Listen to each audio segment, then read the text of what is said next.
This week, we're talking about 5 tips to improve your fiber safety habits and efficiency.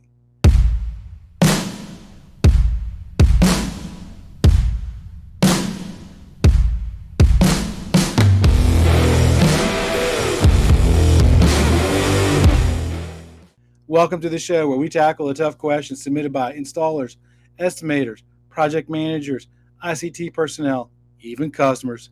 We are connecting at the human level so that we can connect the world. If you're watching this on YouTube, would you mind hitting the subscribe button and the bell button to be notified when new content is being produced?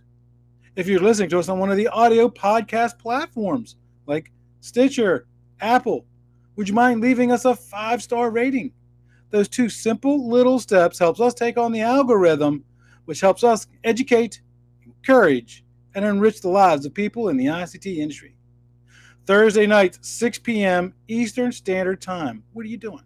I do a live stream on TikTok, Facebook, LinkedIn, YouTube.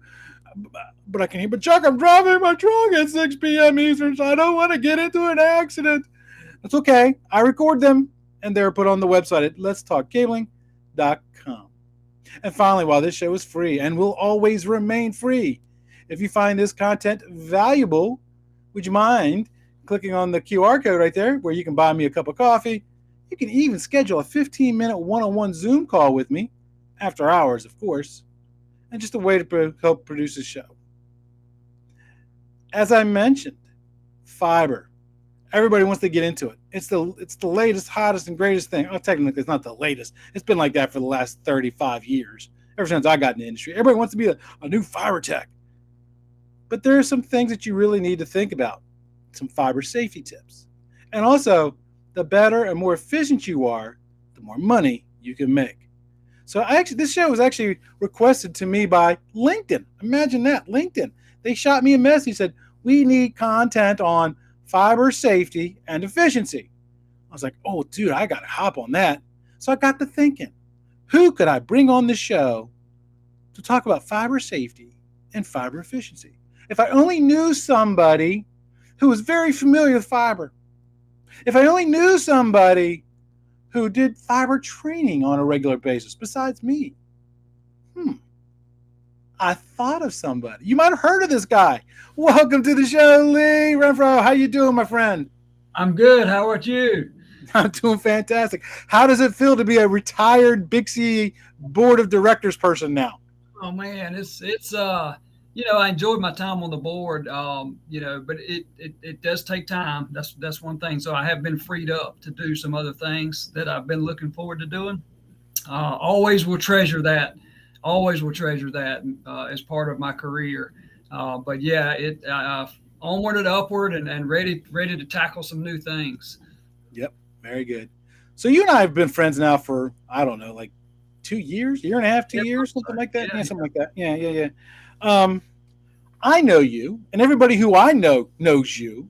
So for the 3 people in this industry who don't know you, why don't you tell those 3 people who you are and why you are an expert to talk about fiber safety and way it becomes more efficient? Man, I don't know about the expert world. I just do what I've learned to do.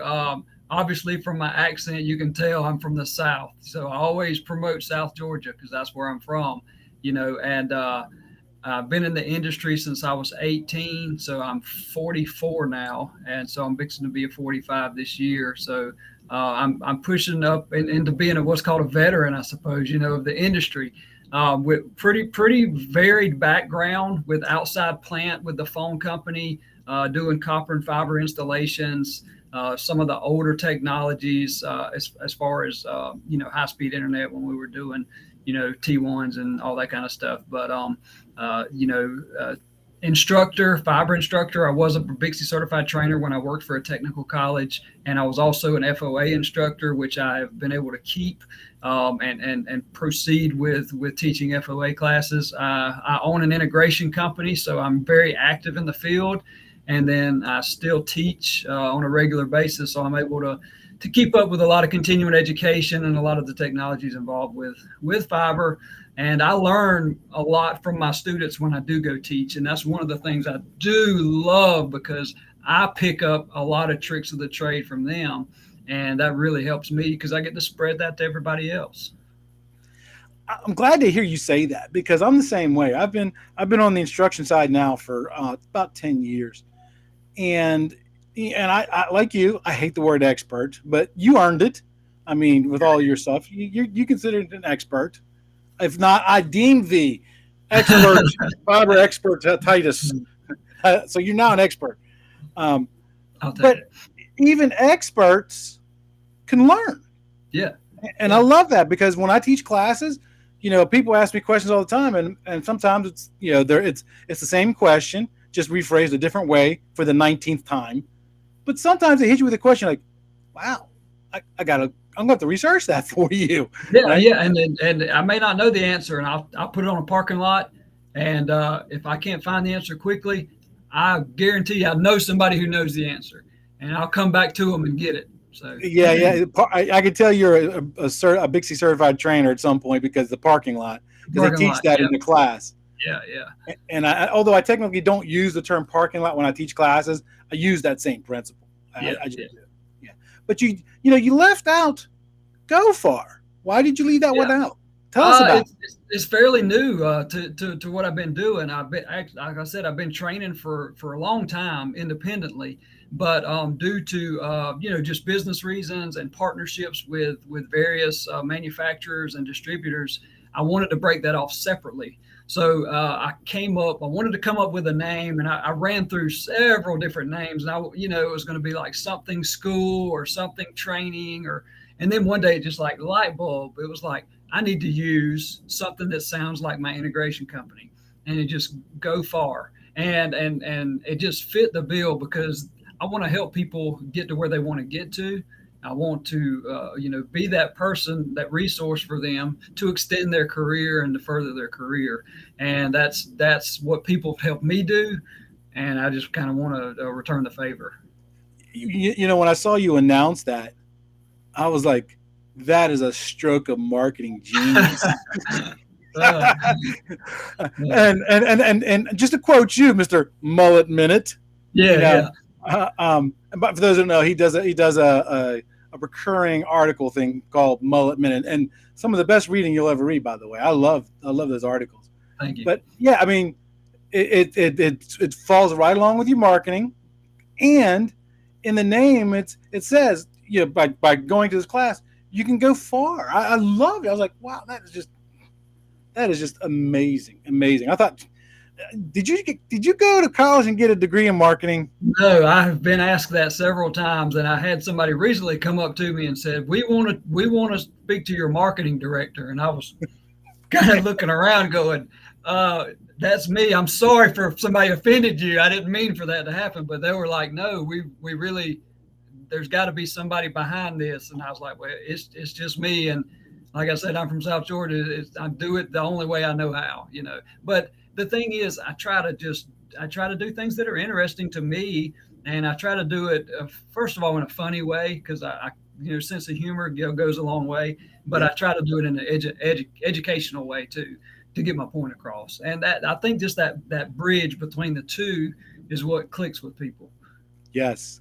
Yes, because if you just said, let's be honest, you and I probably sat in many of these same types of classes where you Yeah, have an instructor and they talk in a monotone yeah, voice for 8 hours and you just want to kill yourself by the end of the first 13 minutes. yeah. That's a horrible way to go through a class. It's bad, and I'm the Low worst voltage student. is Yeah, I'm the worst student too. yeah, low voltage is a very dry subject to begin with. Yeah, And it's hard to kind of bring it to life and tie it in and make it interesting and sound exciting, and humor is one of the best ways to do it. I use humor in mine as well.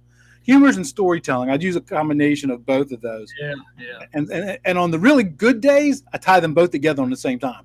Yep, yeah, A funny story about something that went terribly wrong. yeah. Those are the good ones.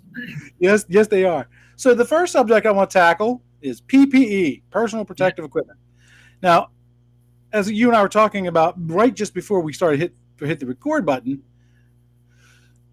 fiber's broken into two major groups: inside plant and outside plant. So first, let's talk about what's some PPE that someone should consider wearing, or for using for inside plant fiber optic.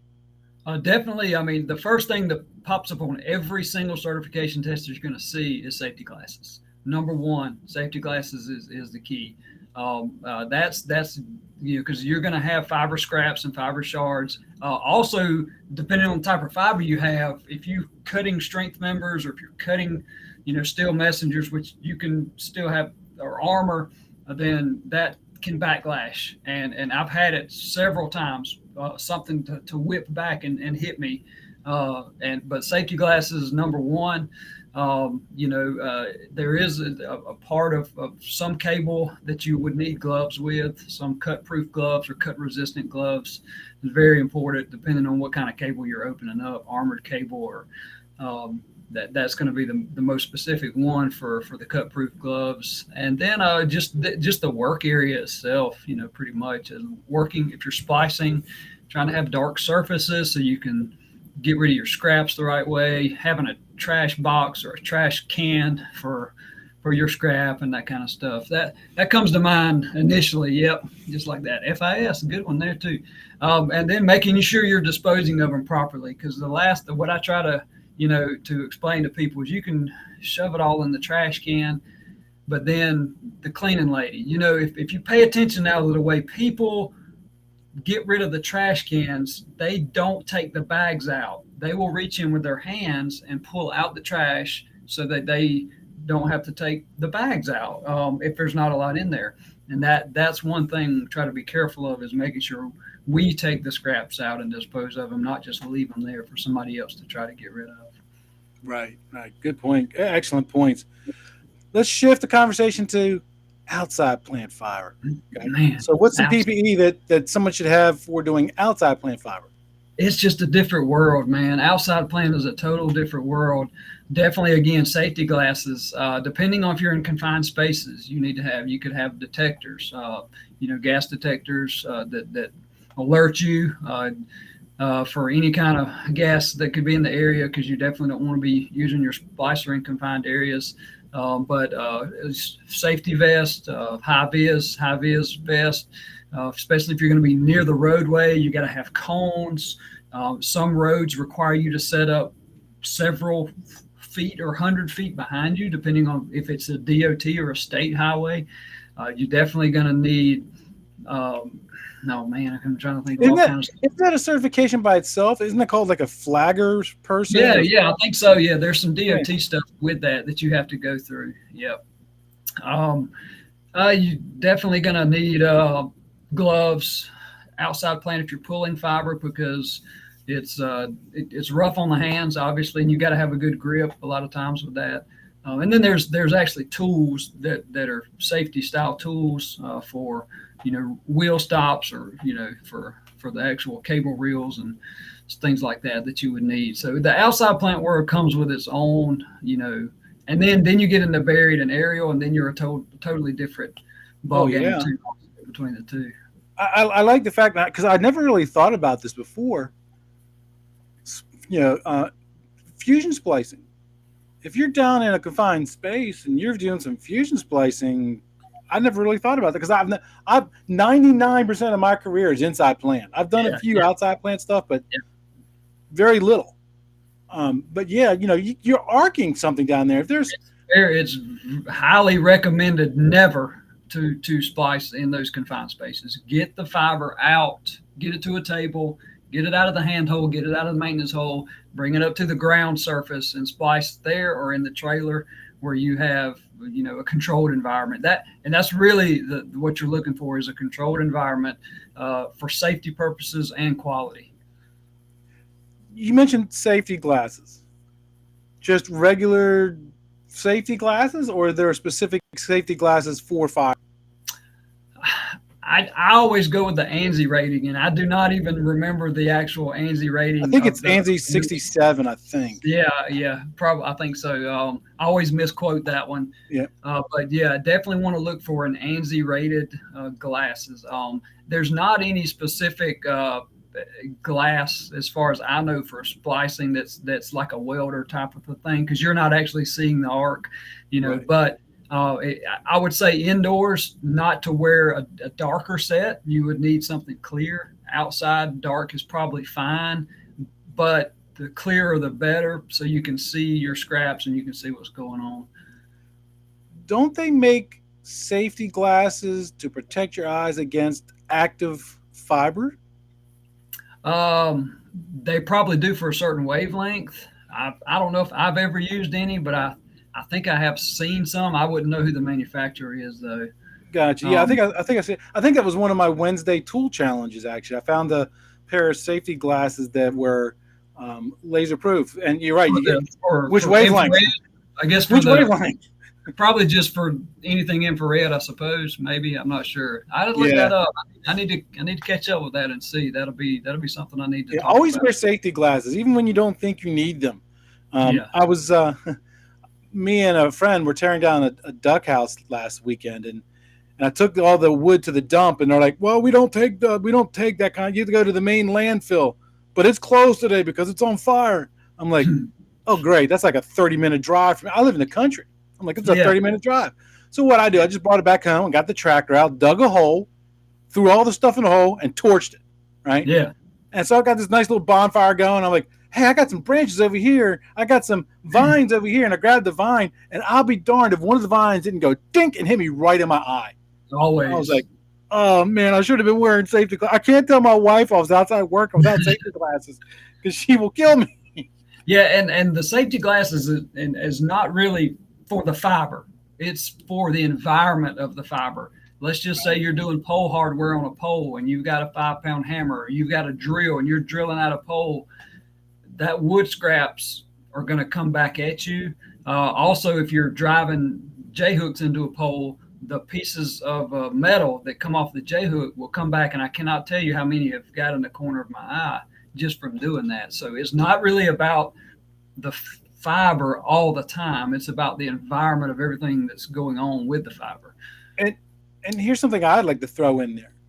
Don't just think about your safety, think about the safety of the people around you, your workers, your peers, and also curious onlookers, right? Yeah, That because especially when they find out you're working with fiber, they go, "Oh, that's fiber. Let me see. I want to see it." I mentioned this too. I already mentioned my wife. She is a reactive asthmatic. Certain odors will send her into an asthma attack. yeah, I yeah. can't. I can't even buy my own cologne. She's got to buy it. She's got to test it out first. You know, Well, same thing with she wouldn't like the rental truck that I got in today. It smells like somebody been smoking a little something in there. Yeah. Oh, great. Yeah, oh, yeah, yeah, yeah. But you know, a lot of times when you're terminating fiber, you might be you might be dealing with alcohol wipes. You might be dealing with some cleaner, some gel cleaner to get the icky pick off the cable and stuff. yeah. You might set off an asthma attack on somebody in the remote area around you. That's what I'm saying. You really got to think about this. It's not just your safety. It's the safety. Secure your work area. There's a Exactly. Bixbyism for you. They Hey, teach it in you every know what? class. Do you remember that? You may not remember this, but I still remember it to this day. The Bell South or the Bell Safety slogan. Have you ever heard it? No. No work is too important or so urgent that we cannot take time to perform our work safely. That sticker was on my dashboard, and I had to read it every day for 10 years. So I had it memorized. It was on every little thing we had. So I like it's that. something I always go back to. And I always, my wife picks at me because we always go somewhere, and I'll say, when you leave this parking lot, go out of the controlled intersection, go to the red light and turn, don't pull out in the traffic, open traffic. And I'll always say, safety is no accident, So it's kind of, when she laughs about it, we always laugh about it now. Hey, age old debate. Yeah. Do you back your truck into the parking space or do you pull your truck into the parking space? I always back in, but she can't back. But I do. I'm always back. It's I didn't ask easier. you what your wife did. I asked you what you did. It's just easier because of the way the wheels Yes. turn. It's way easier to back in. I had no idea how much of a controversy that was because I was taught, like you, I was taught to back the vehicle in because statistically, more accidents happen from backing out than pulling out. Yeah. And my brother-in-law, him and I used to always get in a fight over not fist to fist fight, but I mean verbal thing. And he's like, "Well, you're wasting my time when you're backing your truck in, and you're not really saving any time." well, it takes the same amount of time whether you pull in or back in, but it's a lot safer action-wise. He goes, well, you can always tell the redneck bars because everybody's truck's backed into the parking space. I'm like, that's the kind of place I want to go. Exactly. Yeah. Sounds like my kind of place. Yeah, exactly. Let's shift and start talking about some tools that help make fiber safe. Now, you already mentioned one. When I teach every class, I must say this about a million times. The approved scraps container. There you go. Not a coffee cup. Not electrical tape rolled over backwards. Not coffee cups, soda bottles, beer cans, Parmesan cheese cans, Tom Horton coffee cups. Yeah, and these are all things that people told me that they've used. Yeah. I've never heard the Parmesan cheese, but so safety tools that you need really, you need a proper table. You definitely need a proper area to splice off of and to prep with, and a fold out table that's made for fiber. I don't even remember the name of it out there, but I keep it in my slideshow when I teach.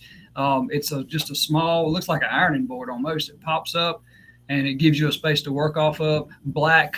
Any kind of black cloth that you can put down so that you can see the fiber scraps on. Proper tools, not they always make fun of people that use a screwdriver to open a paint can. Use a tool for its purpose. Making sure you have the proper ringing tools. There's so many manufacturers that have really good ringing tools and slitting tools, and not using just a razor knife. There is a place for a razor knife or a hook blade. It's kind of the old school way of doing it, but there are so many more tools out there that are not susceptible to you cutting your arm open, which I've seen before. And also, when you do get the cable unsheathed, when you're dealing with the armor, you got to be really careful because that armor will slice you open. Paying attention to what new tools are out there, because they're all safety oriented and they all have a really, really good purpose. When you're looking at the ringing tools and the slitting tools that are available, they're labor savers, first of all, but they also help on the safety side.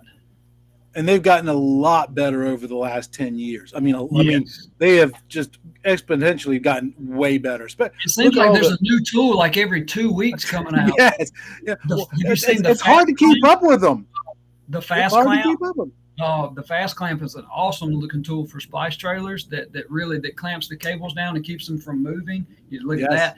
Also, and I don't remember the name, and I apologize. It is a clamp that goes around a pole, a power pole or a telephone pole, that pushes a table out where you can splice off of that table, but it actually attaches to the pole, and it can attach things too. And it just creates a work surface that's just crazy. So there's just a lot of ways of doing it better than we used to even do it 10 years ago that makes it more efficient.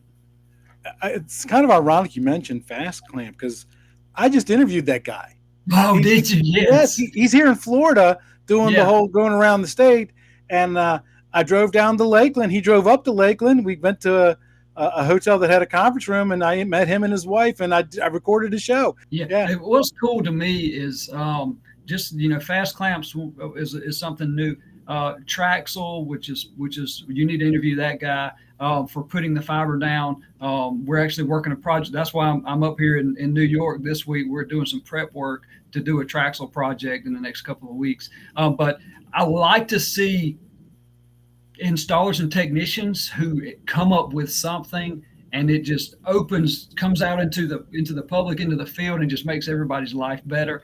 That to me is just, I love stories like that, because those are the people that know, hey, this works and this doesn't. I've been doing this. I made this. I've done this. And when it comes out and it's available to the public, it's huge to see just a smile on their face, because they know how many people they're helping. Exactly. Because, honestly, most engineers, most salespeople, most people in our industry who have college degrees who came from outside of the industry, they didn't, not like you and I came up through the ranks. They look at us like knuckle draggers. Yeah. And I'm telling you, when I interviewed that guy, with fast clamp, and he told me about all the iterations and all the things, I was like, he's just as smart as any cable engineer I've ever, certified, educated, 4-year degree engineer I've ever talked to. Yeah. And I can relate to him because there was a problem. and he solved that problem. Yep. And I was just like, that just, like you said, that just amazing. And you could see his passion. You could absolutely see his passion in that Yeah. problem. Yeah. Absolutely. Yeah. So yeah, make sure you send me that information for the Tractable. I would definitely like to follow up with them and maybe get Yeah. them on the show. I'll get you some. I'll get you some. Okay. So let's shift to electrical hazards. Now, most people don't, well, Chuck, it's fiber. There's no electricity. It's fiber. Well, okay. So we already talked about the hazards with armored fiber. But, there, for example, there are some manufacturers out there that are doing some type of hybrid fiber where they'll run fiber and then they'll put, some 12 gauge conductors in it to do extended distances for DC voltage to get around Yep. the whole 295 stuff. So, what are some considerations in working with that kind of stuff? When you introduce copper into the fiber world, you definitely have to go into the other chapters of the NEC. So you're in 770, but then when you introduce copper, you basically fall back to the communications chapter. So shared spaces is out the window. You don't share spaces with with anything that's armored or has copper in it. So you have to go to whether it's indoor outdoor or then if you're doing something indoor, you got to make sure that it's rated for the purpose, and then outdoor stuff, obviously with the PE type jackets you have to follow the 50-foot rules and things like that. But yeah, you got to be careful with what you're running over that. The distance, and all those power conductors have their own. AC and DC is a little different, but they have their own qualifications, I guess, and things that you have to worry about. Most people understand voltage drop and things like that, but when you're doing copper, you definitely have another layer there that you have to fall back into the NEC chapter and make sure you're following those codes appropriately. Right. And I would even add on top of that, have some kind of way of determining if there's actual voltage on those conductors. Yeah, definitely. 'Cause, Voltmeter, multimeter. yeah, you don't want to, or even the clamp on ones too, just Yeah, to, yeah, because you don't really care about how much voltage there is. You just want to know, is there voltage or is there not voltage? that's right. Yeah, And then if there is, then you can take steps to kind of mitigate that risk. Because a lot of people don't think about that with fiber. Think with fiber, there's no electricity. Well, no, there's some hybrid fiber out there that does have current running with it. And armored fiber. We had this conversation today in a class I was teaching. Both sides are recommended to be bonded to a ground. And the reason that you see that a lot from manufacturers is because you don't know which way that voltage surge is going to go. You want to give it the quickest, shortest path possible to a ground. I even tried to find that. I tried to find that verbiage in the code book because I know I've read it somewhere before, and I couldn't find it right before the class. But I will find it tonight. When I'm sitting there watching TV, I'll find it. I got the code book with me right here. There you go. I will find it. I will find it. All right. Let's talk about. Let's say so. We covered safety pretty good. What are some ways that somebody who's brand new with fiber? What are some tips that they can do to be more efficient, to get their productivity up? The prep work is the hardest part. Practicing the prep work. If you have shop time, even home time where you can carry some fiber home and practice the prep, because the setup is what's going to make you faster. If you have a scattered, just a work area that's just your tool bag's messed up and what you're trying to splice on and you wind up crossing your fibers, or if you don't have the right setup, that's going to slow you down. And that's really the most consistent part that you have to be. The machine does what the machine does. It's going to splice the fiber. It's about the measuring, pre-measuring, you making sure you got the wraps right, using the proper tools, but making sure that you're prepping correctly, measuring, making sure you're taking your measurements right, knowing how much you're stripping off. You don't start splicing until you've done 100 steps almost, but those 100 steps become 20 steps the more you do it, because you get faster and faster with it. And that's where your time saving comes in. It is learning you almost learn to multitask. As soon as you're you hit go on the machine, you've already got one cleaved and ready to drop in. And sometimes working, I try to work side to side, and sometimes if you have the ability to have two cleavers, that would really help. So you don't have to move it around all the time. But everybody develops their own little, system, I guess you want to say. Like some people, if I sit down with, one tube at a time, I may strip all 12 at one time and go ahead and wipe those clean. And then that side's ready. I put all my sleeves on at one time on that one side. And then I get to the other side. And then I just kind of build a little pattern. But that pattern doesn't come without repetitive actions. And it just takes a lot of time. That's why I say you can use shop time, ask to take something home. Let me take this fiber home so I can really learn how to get it open quicker so that I can be more efficient on the job. And just that little extra effort stands out to the company that you're working for and to the people around you, because as you get better, it really encourages other people to get better too. Yeah, because and then pass that information on to somebody else. Don't hold it close to your chest. Exactly. Take somebody under your wings and mentor them, because we all start out the same way, not knowing anything about fiber. Yeah. One of the things I've found from being an instructor for a while now is with new people per se. New people, they're deathly afraid of fiber. I mean, almost like they're afraid, like they're touching. You would swear they're touching 120 volt electrical. Yeah. Like, ah! I was like, it'll be okay, but this is dangerous. I said, yeah, it is dangerous. So is riding a motorcycle.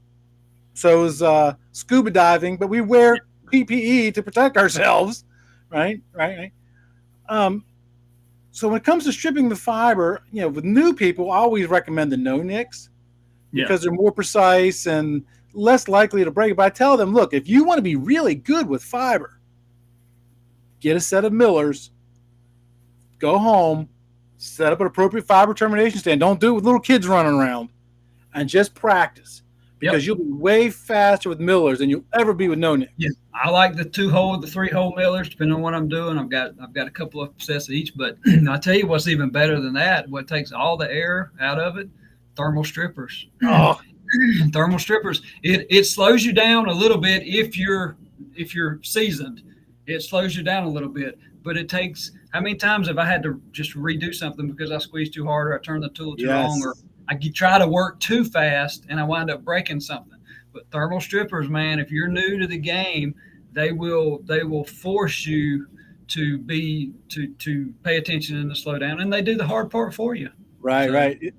So about 3-4 months ago, it was my day job. I was back at corporate, and we were playing with some fusion splicers, and so they brought out a UCL Swift. Yep. The KF4A. Yeah, 4A.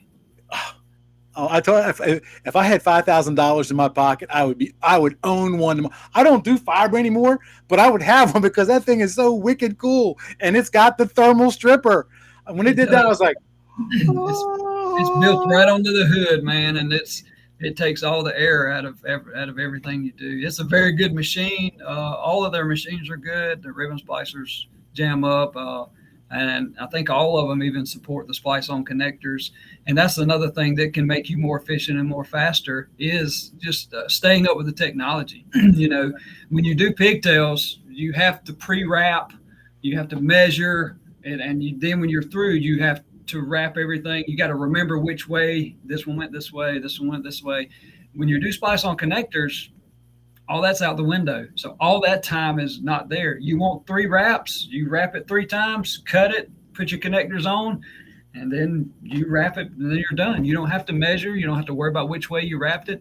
So newer technology there, again, you're not only faster with the connectors, you're faster with the prep. And so that gets your productivity up. If you're paid per splice, you're really, you're rocking and rolling. Right. So if you teach enough classes, I know that sooner or later, some of your students are going to be brand spanking new to fiber. Some have a few years experience, and then other ones, oh yeah, I terminated 144 strands yesterday. Yeah. Which type of student, the brand spanking new, the intermediate, or the veteran, do you kind of like, I'd rather not teach that person? Man, I like them all in the class because when we pair up, I try to pair them. I try to pair them totally opposite. So I try to pair somebody that's seasoned with somebody new, and that way, as I'm rotating through, they can get the pointers and the tips from that person, and they can. And I tell them that ahead of time. I always ask ahead of time. I want to know everything. If you've only ever plugged in a jumper, that's what you need to tell me what you know about fiber before we get started. So when we Right. start doing our labs, I kind of mix them up in there. But I like a mix of people in there because it makes the class a little more exciting because it forces me to find a way to pull that person in that I don't think they may know. I think this guy knows everything, but I'm going to find something that he doesn't know, and I'm going to Or put he him. has some bad habit. He has some Yeah, bad habit. yeah, but yeah, I don't. I try to mention bad habits, but I don't really call them out on it. We get to where we poke fun. By the end of the week, we're usually, jabbing each other pretty good about stuff, and we'll be like, hey, newbie over here, he got a perfect one, and yours wasn't, and we get that way with each other. You really build a camaraderie during that week, and that's really the one of the things I enjoy is just meeting new people, and just kind of creating a little network of people, to fall back on. And I love it when they, weeks later or months later, they send me a message and say, hey, I finally got to do this and it really worked. And I found out why you said this and it really helped. That to me is just, man, that's like Christmas time, opening a present. Yeah, exactly. I'm the same way when a student does that same thing with me, where they call him and said, "Well, when you said that in class, I kind of like, he doesn't know what he's talking about, but I got to do it." And you know what? You were right. And it's like, Yeah. okay, There's always one thing I say for class. I never talk about outside of class. That's the tip of the trade. I won't even bring it up here. I may give just a little hint, but it's about the I guess the helix factor of the fiber, and when you're doing a mid-span opening, about being very consistent and making your opening in a certain place. That I always teach that because that was taught to me years ago, and it was something I didn't know. And 99% of the time, we're dead on, and we're right where we need to be. So it's really cool to find somebody that's been doing fiber a long time, or even copper a long time, and they never knew that one fact. When I get to tell them, it's like, wow, man, this was great. I I like guess I'm it. gonna have to sit in your class to find out what that is. Yeah, that's a little teaser. Nobody gets to know that unless they come to class. I've never in 4 decades, I've never done a mid-span entry. Never, Yeah, it's never the done. toughest thing to do. It's not something somebody's going to do on their first day or their first week, but it's getting a lot more common with the fiber to the world. Even we've got a GPON project that I'm working on under my integration company. We've got a couple of GPON projects we're doing, and we're pulling fiber between buildings, and we're having to do some mid-span openings on inside fiber, which is odd, but it's just part of the process. And instead of cutting and having to make all those splices, we want one tube out, because that's all we need. So it works really well. So I'm always seeing all these cool places you're going to teach fiber classes. Where's some new places you're going to here in the next 2 months or so? Hopefully, Shipshewana, Indiana, which is if you've never been to there, it's a really cool place. It's a I can't even think of the word now, Amish town. Okay. And there, like when you get there, there's horse and buggies, and you feel like it's almost like you come into a calmness because technology is not used a lot there, and the people are super nice. All the food is extremely good. But they have a lot of conference centers there, so they do like country concerts, and they have a secular, you know, world in there too. But the Amish are really a huge part of that community. I've been there a couple of times visiting with my friend Mark, and it's really awesome. So hopefully we got a class that's fixing to make there just in the next month. Actually, next week I'm teaching a class down in South Georgia with my alma mater, Wiregrass Georgia Technical College. They always reach out to me once or twice a year and want me to teach. Didn't you used to be a professor or a teacher? I was a teacher there. I taught. Yeah, I taught. That was where I actually went to school there. It wasn't Wiregrass at the time, but that was where I went to tech school, and then I taught there. And so they contract with me to teach fiber classes there for their economic development department. And then supposed to be working with a company. Going to try to do 2 weeks. One's going to be a custom class for one company and an open class in Long Island. That's going to be probably either in late May or early June. And then, oh man, we're talking about doing some in Florida, having one in Florida, and then somewhere in where in Florida? Where? Don't know yet. We hadn't scheduled one. I'm hoping it's a big Tampa. State. I'm hoping Tampa. It's where I want to go. I really want to go to Tampa. You come to Tampa, I'm coming down. I don't know if I'll be able to attend the class, but you come to Tampa, I'm coming down to at least visit you. Yeah, awesome. And then somewhere in the Northeast, but I'm not quite sure what state yet. I'm working with Softing. They're helping me build a lot of classes out for some of their customers that they have and some of their relationships that they have. They're wanting to try to fill some gaps in some of their customers' needs that they're troubleshooting and things like that. So we're trying to plan a whole area for over the next couple of years, hopefully that we're going to hit a lot of their customers and on the PLC side, the industrial side, for some fiber training for them. So it's exciting, man. We're really making some headway, and I'm really excited about it. So if someone wanted to look to see where your current classes are scheduled, where would they go find that information? Right now, it's kind of hard to find on Eventbrite. You can go to Eventbrite and type in fiber optics, and I'll probably pop up as one of the first few things to look at, and I'll have a couple of classes in there. But my LinkedIn page, my GoFar LinkedIn page, I'm always going to post where our classes are going to be. You may have to scroll down through some of the previous posts to find them, but that's going to be the best resource right now until we figure out another method to do it. But some of them are impromptu. And I say impromptu. Some of them come quick because we may have some that they want to load up in 4 weeks. So that's kind of hard to put on a schedule and put it out there and get it going. But always the LinkedIn page is going to be right now the primary place where we keep those updated. Lee, as always, it's a pleasure talking to you, my friend. You're a wealth of knowledge. Yeah, thank you for what you're doing for the industry too. Your platform is opened up the eyes of a lot of people and giving people a good resource. So awesome to thank you too. You're doing really, really well for a lot of people, and a lot of people are enjoying it. I appreciate that. I was talking to somebody today. Last night's show, the project always comes out Mondays, and I did a show on renting testing equipment. Yeah. And I had like 3 or 4 people reach out to me. He's like, I didn't even know you could rent it. I'm like, yeah.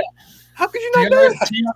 TRS Rent Telco is really a really good place. I've actually taught, I think it was at their facility in Dallas is like one of their main places. They used to, they have a big lab there. I've actually taught a couple of classes there. So pretty cool. Nice. So thank you, sir. We need to get you on more often. Yes, sir, man. Yes, sir. I'm coming down to see you one day. We'll get together and drink some coffee. Well, that was certainly an interesting conversation. I hope that you picked up a few tips.